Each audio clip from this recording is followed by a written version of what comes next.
Hello, this is Professor William Mather, and welcome to Embracing Randomness.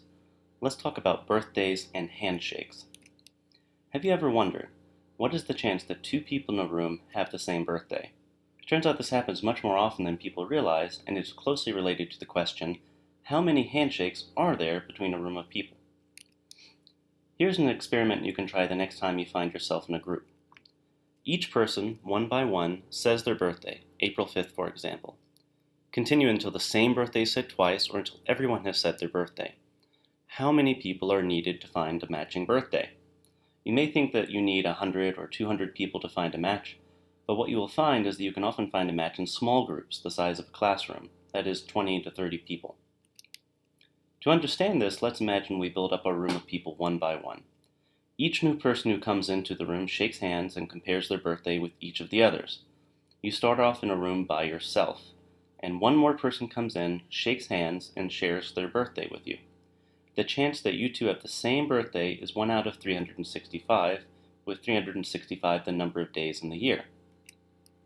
The next person comes into the room, shakes hands twice, and compares birthdays twice.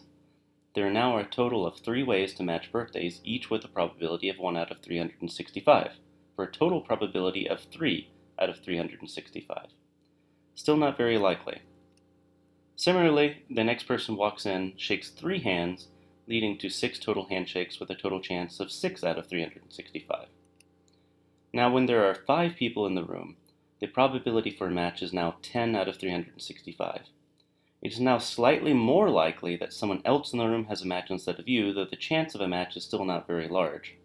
And you can continue this argument to a room of 16 people, leading to 120 total handshakes, only 15 of which involve you personally. The chance for a match in this room is approximately 120 out of 365, close to a chance of 1 in 3.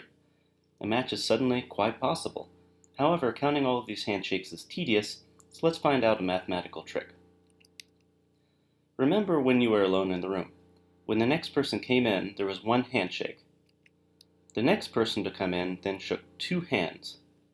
Following this argument, if the room has n people, the last person to walk in shook n minus 1 hands. Simply add up the numbers to get the total number of handshakes. With a little more work that we'll skip, you can simplify this to a formula, n times n minus 1 divided by 2, which is a little easier to work with. Finally, the chance or probability to find a match can be written as the number of handshakes times the chance per handshake to find a match. So let's use this formula to answer our original question about birthdays. What we find is that around 20 people, there's slightly more than 1 in 2 chance to make a match, and for groups closer to 30, finding a match is almost certain. So we predict that only 20 to 30 people are needed to likely find a match. Our calculation for the probability, as it turns out, was not exact. However, it does quite well numerically compared to the exact calculation. This calculation supports that groups ranging from 20 to 30 people will regularly find matching birthdays as we predicted, and the chance of a match can become practically certain in larger groups. This might be surprising, but this sort of coincidence happens all the time when groups of people get together. But you don't have to believe me, check for yourself.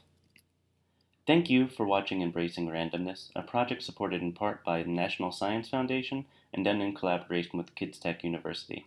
See you next time, and remember, stay random.